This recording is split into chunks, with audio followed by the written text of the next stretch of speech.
असर पार्ने समूहहरू के भन्दाखेरि चाहिँ स्पेसिफिकली हाम्रो नजरमा चाहिँ सुरुमा महिला र बालबालिका धेरै आउँछ होइन, बालबालिका। तर अलिकति कन्टेक्स्चुअली कुरा गर्नु पर्दाखेरि चाहिँ म चाहिँ अलिकति एलजिबिटिआइक्यू कम्युनिटीबाट बिलङ गर्ने भएको भएर चाहिँ यो क्लाइमेट चेन्जको प्रब्लम चाहिँ एलजिबिटिआइक्यू कम्युनिटीमा नि हुन्छ भनेर चाहिँ म उठाउँथे कुराहरू चाहिँ त्यो हिसाबले चाहिँ म साथसाथैसँग जोडेको पनि हो।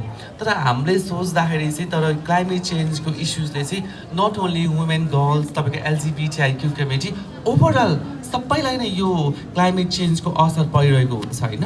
तर अब अहिले चाहिँ म राष्ट्रिय स्वतन्त्र पार्टीबाट चाहिँ ट्रान्सजेन्डर वुमन पहिलोपटक चाहिँ सङ्घीय संसदमा प्रवेश गरेको छु। झन्डै 4 महिना भयो।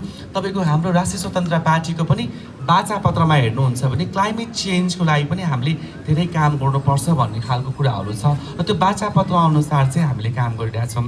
अब सुरुमा चाहिँ के थियो भन्दाखेरि चाहिँ एज एन एक्टिभिस्ट मैले सबै ठाउँमा जाँदाखेरि हाम्रो अधिकार चाहियो, शिक्षा, स्वास्थ्य, रोजगारी, नागरिकता, समावेशी, समानता, समताको कुराहरू चाहिँ चाहियो। खोइ त जहाँ पनि महिला पुरुष मात्र भनिन्छ, एलजिबिटिआइक्यू कम्युनिटी खोइ भनेर चाहिँ त्यो डिमान्ड गर्थेँ होइन। त्यतिखेर चाहिँ डिमान्ड गर्न एकदमै रमाइलो मजा पनि आउँथ्यो।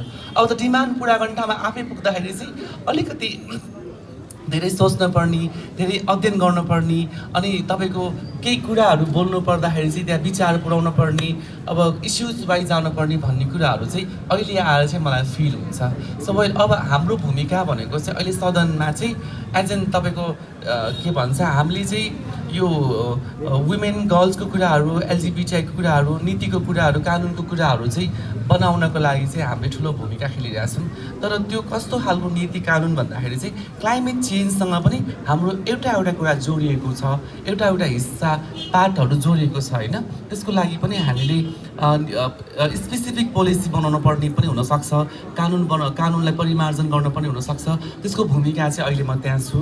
अनि अहिले म तपाईँहरूलाई एउटा विश्वास चाहिँ के दिलाउन चाहन्छु भन्दाखेरि हामी अहिले क्लाइमेट चेन्ज, अहिलेको ग्लोबल वार्मिङको कुराहरू, काठमाडौँमा यति धेरै कस्तो गर्मी हुँदैन थियो, यो गर्मीको कुराहरू होइन, यो धेरै कुरालाई हेर्दाखेरि हामी सबैलाई असर परेको छ कि त्यो असरलाई न्यूनीकरण गर्नको लागि चाहिँ हामीले ग्रिन यो जुन थिम छ, यो अब थिम एकदमै राम्रो छ। तर यो थिमले गर्दा चाहिँ अलवेज हाम्रो महिला मार्जिनलाइज कम्युनिटीलाई चाहिँ पछाडि पारेको अवस्था छ नि त।